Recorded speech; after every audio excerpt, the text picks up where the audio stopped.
Hello and welcome. Thank you for joining us. Good afternoon or good morning, whatever time zone you're in. My name is Gary Dehart. I'm the publisher of Insightful Accountant and host of today's pretty short webinar, Recession Proof Your Firm. Our speaker is Christine Gervais. Christine is the technical editor of Tax Practice News, CEO of the Department Tax, and a nationally recognized speaker who provides education to other CPAs on how to best serve clients, as well as instruction on a wide variety of topics for business owners and how to maximize success. She prides herself on the value she can bring to clients with her extensive tax knowledge and providing strategic, forward-thinking financial strategies to help clients grow. She has a master's degree in accounting, has been a CPA for over a decade, and is currently pursuing her PhD from Liberty University. When she's not behind her desk or working on tax and fun and accounting and things like that, you might find her outside with her son or her stepson, her daughter, or tending to the all their farm animals. So welcome, Christine. A couple of items, housekeeping items. This is not a CPE eligible course. It's a 30-minute course. And so there is no CPE. If you do have questions, we do ask you to put them in the questions panel. And then a link to the recording will be available on our YouTube channel, and I will put that link in the chat once Christine takes over. Christine, I did not ask you before we got started, are the slides going to be available? I can make them available for sure. We'll get them over to you, and if anybody wants them, they're welcome to have them. Okay, great. And then, or you can just post them in the chat as well. So there you go. I will put the YouTube link in the chat. Plus, you'll also receive in the follow-up the link to the YouTube channel as well as to a box account with that presentation. So without further delay, I am going to go dark here and turn it over to Christine, and it is all yours. Perfect. Thank you. I am just going to get our slideshow up here and share my screen with all of you. Okay. Let's get our Q&A box where I can see it too. That's important. Otherwise, you guys will be asking away and I won't know. Okay, perfect. So yes, good afternoon or good morning to everybody, depending on where you are at. Welcome to, as Gary mentioned, our very short webinar. So I'm going to get through these tidbits in probably about 20 minutes or so that we leave a couple minutes for any follow-up questions that you may have. And as Gary had mentioned, my name is Christine Gervais. So I have been a CPA for quite a long time. This topic is something that I wrote about a few times, recession-proof your firm, and really this can be recession-proof anything, recession-proof for your clients as well. Perfect. Okay, thanks, Gary. We have the YouTube channel recording posted in the chat in case anybody needs it. I'll also post the slides there afterwards. So, the topic came up for me a couple of years ago. You know, we always have these ups and downs in the economy, and having served small business owners for a really long time, and then also having been a small business owner for years myself, this is something that causes a lot of anxiety for many of us, right? Like how the changes in the economy not only impact our business, but how is it going to impact our clients? And for me, my experience with this, or probably like the most stressful experience that I've had with this in my career, was in 2008 when basically the mortgage market fell out from underneath us. So I had just graduated from college. I had been working for this CPA firm part-time while I finished my degree that year. And then I had just come on as a full-time accountant that fall. And within about 6 weeks of me starting my full-time job is when it was October of 2008, when we saw that market crash, followed by years of a recession. And that was a very interesting time as an accountant. I think that a lot of us say things like, or we hear things like, accounting is a recession-proof industry because our clients need us regardless of what the economy is doing, which may be true, but I do remember the level of stress and like dis-ease that was going on in the practice at the time. I was actually auditing at the time. I wasn't doing as much tax work. And I remember writing a lot of going concern footnotes and client financial statements, thinking to myself, I thought this was only something that we saw in textbooks. I did not expect in my first year as a full-time accountant working for a CPA firm to be writing going concern footnotes. And I really watched the partners put a lot of time and effort into figuring out, one, how do we keep our practice alive? Because if our clients are not doing well, then we're not doing well, right? If their business is not going to survive, they certainly can't afford to pay us. And then do we have a going concern in our practice? So there's that trickle down effect that happens.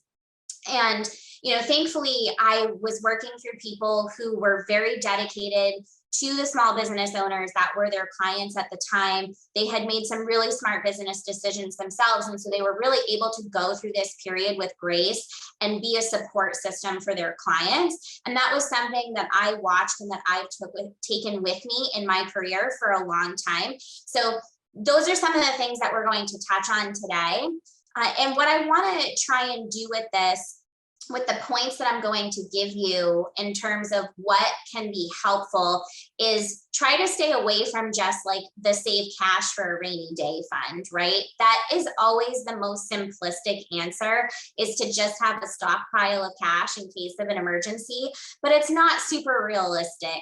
Not too many of us have super cash flow heavy businesses where we can just stockpile that much.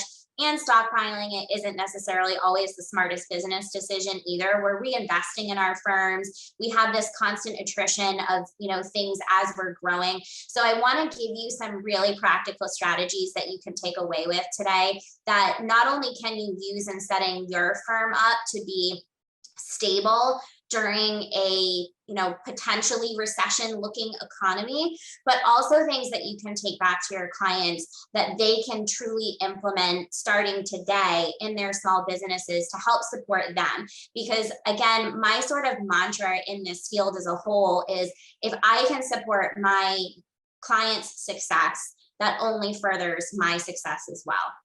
And you guys feel free at any time to please pop into the question and answer and ask anything that I can answer for you. I'm going to keep an eye on that as I kind of move through these slides and through these points. So this obviously matters because we're seeing some of those inflationary things happen right now. All of us who are working in the tax sort of field or with taxes, around taxes, even if you're not, you've definitely heard of all the tax law changes that have happened in the recent years.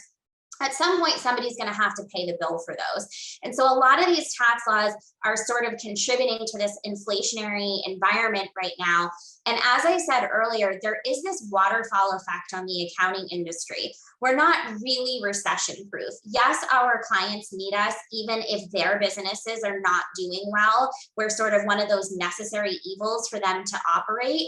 But you can be sure that if your clients are really struggling financially, they're going to start to have a hard time seeing the value of some of the services that we provide, and they're going to have to make cuts and hard decisions. So we don't want to get into this space of believing that we're truly recession proof. We're meant to be here as advisors to support them through that difficult period of time. So that's kind of looking at these opportunities to be stronger, is how can you add more value to your clients now with some of these strategic offerings, if you will? How can you set yourself up to be in a better position to be more flexible in an environment that is maybe not economically the most advantageous for everybody? So of course, I'll always start with the obvious one: assess your essential costs. I feel like, especially in smaller accounting practices, and this has been me too when I was running my own practice, is we tend to let's say, like, duct tape and glue together some processes sometimes for things that work for us. So this might be an ideal time to look at your workflow and look at some of those places where maybe you kind of duct taped and glued together a workflow, but maybe it's not the most efficient or the most cost effective. And if you can add some efficiency there, by maybe taking out one piece of software. Maybe there's a piece of software that does the whole work process for you now that didn't before. Just kind of taking a look at that high level of efficiency, high level of where are we spending our money, and determining if there's places where there's overlap, duplicates, etc. I think one of the things I noticed the other day, and this isn't necessarily tax specific, but it's certainly small business owner specific, as I'm noticing that more and more like website hosting and CRM softwares are offering very similar services now. So HubSpot, for example, is offering very similar services to like a Wix. And so there could be places where you or your small business owners have subscriptions to different pieces of cloud-based software where there's a lot of overlap in terms of what they're paying for. So going through that process to look at all of that and kind of cutting out the initial fat, that's a great first step that doesn't require you, again, to just be stockpiling cash that you might not have access to, but it's going to start to set that good financial foundation. And then preparing for compliance delays. We've seen this, unfortunately, for the last couple of years now, where the compliance delays in dealing with not just the IRS, but most of the departments of revenue at the states has been extremely slow in terms of their processing of not just returns, but responses to notices, etc. So we can really do ourselves a service to continue to expect this, I think, unfortunately, and making sure that we're communicating that to our clients.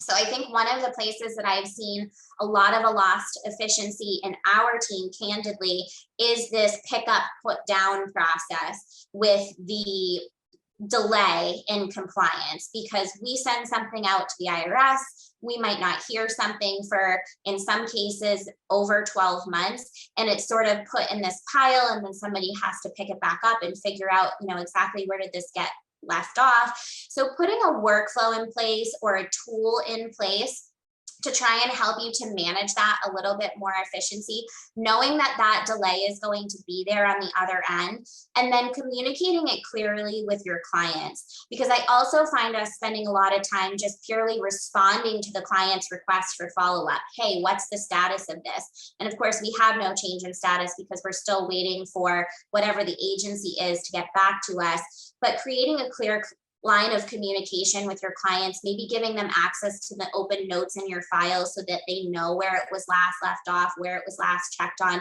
can help save you time. Again, provides that value added service. You know that this is going to continue to be an issue.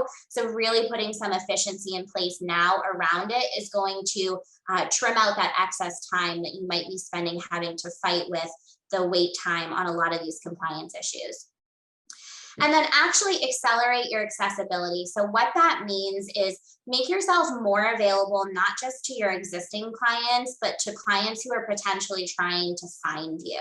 So we want to really put our best foot forward in terms of we're the most solid advisor that you can come to regardless of the situation. So we might be able to help you even in a down economy, even if your business is impacted by a down economy. What better advisors would we be to help with, potential cash flow discussions, tax strategy and planning for you to help reduce that tax liability. So you want to make sure that you're not pulling back and not putting yourself out there for clients to know, hey, we're a valuable advisor who can really help you through this, even if it's a difficult space for your organization right now.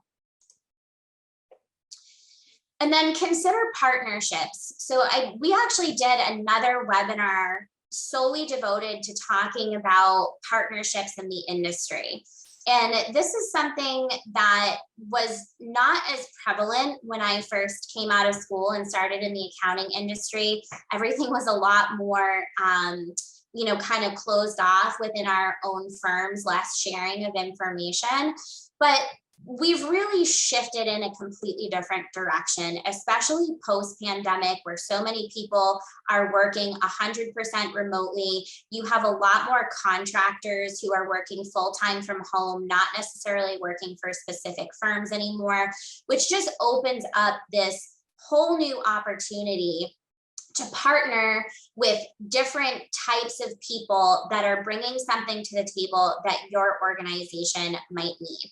And then, of course, this is where I'll give you my shameless self plug, just because we're a really great example of what I mean when I say partnership. The tax department, TDT, the department.tax, we provide outsourced tax preparation services, and not just prep services, but everything from planning to advisory, consulting, special projects, the whole beginning to end process of tax services for your clients. And we do it fully white labeled. So we do it in a way that looks like we're just an extension of your existing team. So just to kind of give you an example of how something like this might work, you might be really struggling right now to find enough tax professionals to service all the tax work that your firm has. A lot of people are struggling in that space. And as the economy shifts, sure, you might have some clients that fall off, but you're going to also have a very difficult time still finding those professionals to bring on. So how do you create efficiency around that tax preparation or that tax strategy practice that you're trying to offer to your clients? So finding an outsourced solution for different things might be a great opportunity for you to gain the efficiency, continue to grow that service line, and maybe even do it at a lower cost than what you're doing it at for right now. We're not the only example of this. A lot of firms I see are outsourcing their transactional bookkeeping work. I'm seeing firms outsource, obviously, their marketing and things like that, maybe social media management. So again, looking at that holistic, high-level view of your practice and saying, hey, where are we really struggling to have enough resources for these particular activities is a great spot for you to start looking at where are there opportunities for us to partner potentially with another firm or another practice, or even just a contractor to provide these services, where it might also help us to cut costs and provide more value to our clients. So then a few more points for you to consider: managing your workforce, don't cut your marketing budget, renegotiating bills and contracts, and then leveraging bulk buys. So managing your workforce, this can definitely be a challenge. I am intimately familiar with, especially right now, it's an extremely difficult hiring market. So looking at, like I said, where can you maybe reallocate your existing team members? Is everyone spending the most time on their strengths, or do we have people maybe in not quite the right seats on the bus? So can you reallocate to make sure that everybody's sitting in a seat that plays to their strengths to help make you the most efficient? And then wherever there's gaps, maybe you can potentially fill those in with those partnership arrangements. And that's setting you up to make sure that everybody within your organization is operating efficiently. When I say don't cut your marketing budget, we already talked about making sure that we're staying accessible and visible to our existing clients, as well as any potential new clients. So this one is an easy one, especially in a down economy when we're starting to stare down the barrel of some financial crunches. A lot of people want to slash the marketing budget because we don't necessarily see it as necessary. I think I'll typecast all of us accountants here for a minute. We particularly can see this one as not necessary because we're not always the most extroverted, like great networkers. And so we're like, well, that's some fat that we can cut. Things like insurance and tax software, those are necessary. But doing that, again, it's going to reduce your visibility. It's going to reduce your accessibility. And that's not a place that you want your organization to be in when you're looking at potentially the beginnings of what may be a struggling economy in the future. You want to make sure that you are visible to high quality clients so that you can continue to bring that revenue in. You have to expect that in any challenging economy, you're going to have some attrition of clients. And so if we're not planning for some clients to fall away by making sure that we're continuously looking at the process of bringing in new revenue, eventually we're going to find ourselves in a challenging position as well. And that's not what we want. So try to stay away from cutting your marketing budget. Unless you're spending marketing dollars on things that are truly not bringing clients to your doorstep, and then maybe just reallocate those resources. Renegotiating bills and contracts. I always look at this one as like the cable bill. I call my cable company, I swear, every year, and always threaten to shut them off and go with somebody else because they just sneak in these little charges when you're not paying attention. So it's normal to see like these increases on recurring bills and things that you're paying for on a year over year, or sometimes every 2-year basis. If you have not looked at your contracts or not renegotiated your contracts with vendors in a while, this is definitely a great time to do this. And it's also an easy thing that you can share with your clients for them to take advantage of as well, that this is a way to cut costs without having to actually slash the services that you're receiving. So look at those contracts, figure out where you might be able to renegotiate some terms, and then start that process. And then leveraging bulk buys. So I've noticed now, especially on subscription software, which most of us are using, especially for tax software, they're offering discounts if you're willing to say, sign a 2-year or 3-year contract, things like that. There's some discounts if you are linking to other softwares in some cases, but looking at the opportunities of, hey, where can we take advantage of making this cost lower overall? If you're working with a tax software that you absolutely love and you're not going to be turning away from, looking at what can we get for a discount for signing a 2-year contract or a 3-year contract might be a great way to take care of that expense now, lock yourself into a lower price, so that if in the future we are facing more of a recession type economy where maybe your finances are not as great as they are right now, you've already got those lower prices locked into place for you. And again, something easy that you can share with your clients that would be valuable to them as well. Managing your client list and then being innovative. So managing your client list, this one's one of my favorite things to talk about. This is really looking at, hey, where are we spending our time and are these profitable projects? So we do, especially when things are going well, tend to not focus on this as much. But this is a great time, like I said. The economy hasn't really taken a big dive yet, certainly not like it did in October of 2008, but there are some indications that we're heading in that direction. Everything is more expensive all of a sudden, which means that in time, we're going to start to feel the financial pressure of those things happening. So if we start now looking at our client list, we can look at, where are we spending the majority of our time? Do we have a ton of resources going to a client who really is not a profitable project?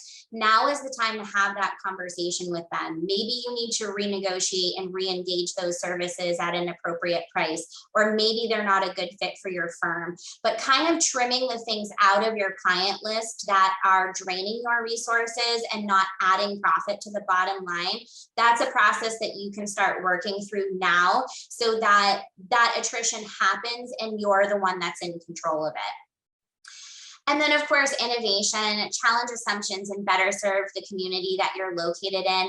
I always love a great opportunity to just put your name out there with a service tagline next to it. What are some ways that you can help? So I remember, like I said, in 2008, the partners really committing to doing their best to work with the small business owners as much as possible. So if there were cases where they needed some wiggle room with bill paying, or if we could donate some services to a nonprofit that couldn't afford to pay for it, whatever it might be, if we could just donate some time, if we could maybe give some resources to doing X number of 1040s for low income individuals. Those are great ways to provide service to the community that you're in. And that comes back to you tenfold, the sort of positive vibes, I guess we'll call them, that you're putting out into the community, that you become known as an organization that's really here for support and goodwill, and not necessarily just charging money in a struggling situation. So think outside the box in terms of how can you set your firm up to be viewed as really a contributing member of the community that you're in. And so I'll just take a breath right there for questions. We have about 4 minutes left. I don't see any open questions in the chat, but if you have them, I'll give you just a second to pop them in. And then I'll give you my takeaway action items for the day. Something innovative that I know a lot of places are looking at is whether or not you still need a physical location. So everybody has different views on this, but of course we talked about how a lot of people are working full-time remote right now. Is your organization completely paperless? Do you need to have the physical space that you are currently in? Or is that a great place where you can gain some efficiencies and costs working towards being a more fully remote firm? What does that look like for you? There's definitely a lot of factors involved in doing that if you're not already, but that's a great place for innovation. Okay, I don't see any questions popping in yet, so I'll give you my action items. What now? So what can you actually take away from today and start working on? I definitely recommend that you pick no more than 3 things that we talked about and start working on implementing those before the end of the year. So there's a little more than 90 days between now and the end of 2022. So just taking a couple of these action items, I always like 3 because trying to do any more than 3 at one time can be overwhelming and time consuming, and then we just don't do it. We don't follow through with it. So just pick 3 of the things that might have hit for you today or sounded like things that you could actually go and work on and implement in your practice, and work on actually getting through that process between now and the end of the year. So maybe you're going to evaluate your costs. Maybe you're going to evaluate your client list, whatever it was that you heard that you were like, I really like that. We haven't done that in a while. That would be a great opportunity for us. Go ahead and implement those and have an action plan set for where you're going to be at with those 1 to 3 things between now and the end of 2022. And then share these things with your clients too. This is an easy way to provide some value add, like I said, by giving them some tips and tricks of things that they can do to make their organization stronger, especially as we're moving into a season where things are more expensive. There's a lot of things up in the air in terms of tax law changes and how that's going to impact their business. And that adds to their ability to see you as a valued advisor. So thank you all very much again for being here. This beautiful little QR code, bless my marketing person. If you scan that, that'll take you right to our website. So if you're looking for my contact information or more about what it is that we do, because our partnership sounded like it might be something that would be advantageous to you, you can feel free to reach out. And then I will pop these slides right in the chat, and I'll hang out for just 1 more minute in case there's any questions that anybody wants to go ahead and ask.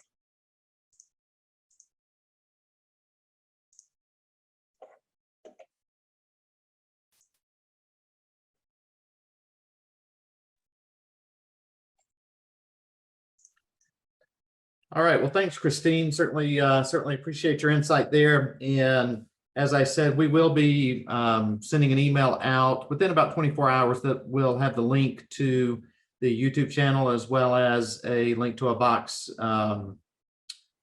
folder with the presentation on it as well. So were you going to put that into the chat, or? Yep, it is. It's loading right now. So okay. It's so pretty that it's a big file. There we go. But yeah, that should be loading in just a minute. So those slides will be in the chat for everyone. And you also provided the link to the YouTube channel. Yep, it is there. Then again, as Christine said, just while that loads, if anybody has any questions, certainly put them in the questions panel. And it looks like that is there. So we'll give a minute or so for people to download that. And then we can wrap it up. Any big plans for the weekend? We were talking before this. You're a deer hunter. Sorry, people don't start bashing us who hunt deer. We do have some hunting plans for the weekend, so hopefully the weather cooperates. It's so funny. Our neighborhood is pretty treed, and we're about 20 miles north of the city, maybe 30 miles north of Atlanta, but We have deer just all over the place here. I'll have to Everywhere.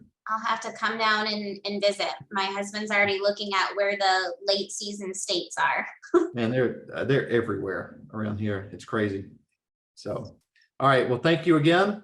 And you and I will talk, I guess, Tuesday, we'll talk to you then. But again, in between now and then, if anybody does have any questions, you can certainly reach out to me just at info@insightfulaccountant.com. And then Christine, what's your best email address?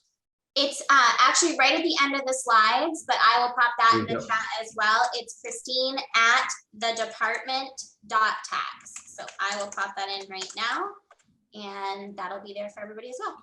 Perfect. All right. Well, have a great rest of the week, and we will see you very soon. Thank you. Thanks,